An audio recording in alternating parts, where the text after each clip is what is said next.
আসসালামু আলাইকুম বন্ধুরা। আমাদের আজকের এই ভিডিওতে শিখিয়ে দেওয়া হবে কিভাবে 1xBet অ্যাপে অ্যাকাউন্ট খুলতে হয় এবং কিভাবে অ্যাকাউন্টটি ভেরিফাই করতে হয়। সবগুলো বিষয়ে আমাদের আজকের একটি ভিডিওর মাধ্যমে শিখিয়ে দেওয়া হবে। বন্ধুরা, ভিডিওটি না টেনে সম্পূর্ণ দেখতে থাকুন। প্রথমে 1xBet অ্যাপটি ওপেন করার সঙ্গে সঙ্গে আপনাদের সামনে এমন একটি ইন্টারফেস চলে আসবে, যেখানে লগ ইন এবং রেজিস্ট্রেশন নামে দুইটি অপশন থাকবে। আপনি যেহেতু প্রথমবারের মতো অ্যাকাউন্টে খুলতে যাচ্ছেন, সেহেতু আপনি এখান থেকে অবশ্যই রেজিস্ট্রেশন অপশন এ ক্লিক করে দেবেন।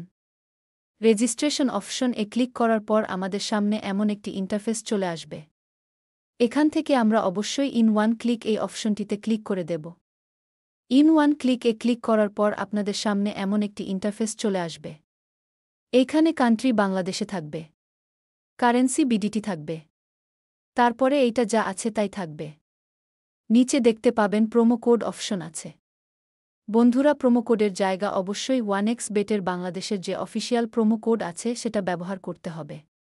1xBet বাংলাদেশের একমাত্র অফিসিয়াল প্রোমো কোড হচ্ছে 1xBD72। এই প্রোমো কোডটি ব্যবহার করলে আপনি পাবেন প্রথম ডিপোজিটে 1% ইনস্ট্যান্ট বোনাস।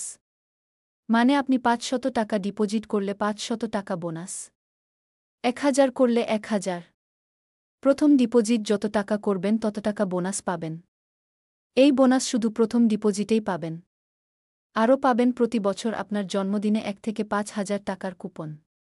অফিসিয়াল প্রোমো কোডটি সাবধানতার সাথে বসানো হয়ে গেলে এবার আপনারা নিচে থাকা খালি ঘরটি পূরণ করে দেবেন। খালি ঘরটি পূরণ করা হয়ে গেলে এবার আপনারা রেজিস্ট্রেশন অপশনে ক্লিক করে দিবেন। রেজিস্ট্রেশন অপশন এ ক্লিক করার পর আপনাদের সামনে ঠিক এই রকম একটি ইন্টারফেস আসবে, যেখানে থাকবে আই এম নট রোবট। সেখান থেকে আপনারা আই এম নট রোবট অপশনটিকে ভেরিফাই করে নেবেন। এখানে বিভিন্ন ধরনের মোটরসাইকেল, বাইসাইকেল ইত্যাদি সিলেক্ট করতে বলবে। অনেকবার আসতে পারে, 10 বার, 15 বার, 20 বার।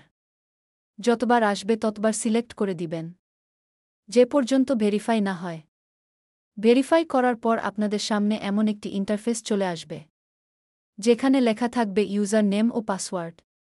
বন্ধুরা, এই পেজটিকে আপনারা সাবধানতার সাথে স্ক্রিনশট দিয়ে রাখবেন অথবা খাতায় লিখে রাখবেন, কেননা পরবর্তীতে যখন অন্য কোনো ডিভাইসে আপনারা অ্যাকাউন্টে লগ ইন করবেন তখন আপনাদের এই দুটি বিষয় অবশ্যই দরকার পড়বে। এবার এখানে আপনারা নিচে থাকা নেক্সট বাটন এ ক্লিক করে দেবেন। নেক্সট বাটন এ ক্লিক করার পর আপনাদের সরাসরি অ্যাকাউন্টে নিয়ে আসবে। এখন আমরা দেখব কিভাবে আমাদের অ্যাকাউন্টটি ভেরিফাই করব।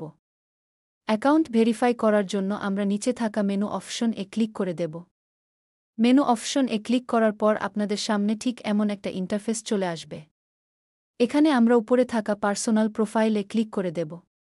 পার্সোনাল প্রোফাইলে ক্লিক করার পর আপনাদের সামনে এরকম একটা ইন্টারফেস শো করবে। এখান থেকে আমরা একটু নিচের দিকে তাকালে দেখতে পাব ইউজার নেম। ইউজার নামের ঠিক ডান দিকে অ্যাড অপশন এ ক্লিক করে আমরা ইউজার নামটি বসিয়ে দেব। এবার ইউজার নামটি বসানো হয়ে গেলে ঠিক একইভাবে আমরা আমাদের ইমেইলটিকে এখানে বসিয়ে দেব। এবার ইমেইলটি বসানো হয়ে গেলে ঠিক একইভাবে আমরা আমাদের ফোন নাম্বারটি বসিয়ে অ্যাকাউন্টে ভেরিফাই করে নেব। ফোন নাম্বারটি বসিয়ে অ্যাকাউন্ট ভেরিফাই করা হয়ে গেলে এখন আমরা দেখব কিভাবে ভোটার আইডি কার্ড এর মাধ্যমে আমরা আমাদের অ্যাকাউন্টে ভেরিফাই করব। ভেরিফাই করার জন্য আমরা উপরে থাকা ইন্টার ডিটেলস অপশনটিতে ক্লিক করব। ক্লিক করার পর আমাদের সামনে ঠিক এরকম একটা ইন্টারফেস আসবে, যেখানে লেখা থাকবে surname, first name, date of birth মানে আপনার জন্ম তারিখ, প্লেস অফ বার্থ মানে আপনার জেলার নাম, তারপর রিজিয়ন, আপনার বিভাগের নাম সিলেক্ট করে দিবেন। সিটি, আপনারা যে সিটিতে থাকেন সেটা সিলেক্ট করে দেবেন। রেসিডেন্ট অ্যাড্রেস হচ্ছে আপনার বর্তমান ঠিকানা, আপনি এখানে সাবধানতার সাথে বসিয়ে দেবেন। ডকুমেন্ট টাইপ হচ্ছে ন্যাশনাল আইডি কার্ড। সিরিজ, এখানে আপনারা অবশ্যই 1 দিয়ে দেবেন।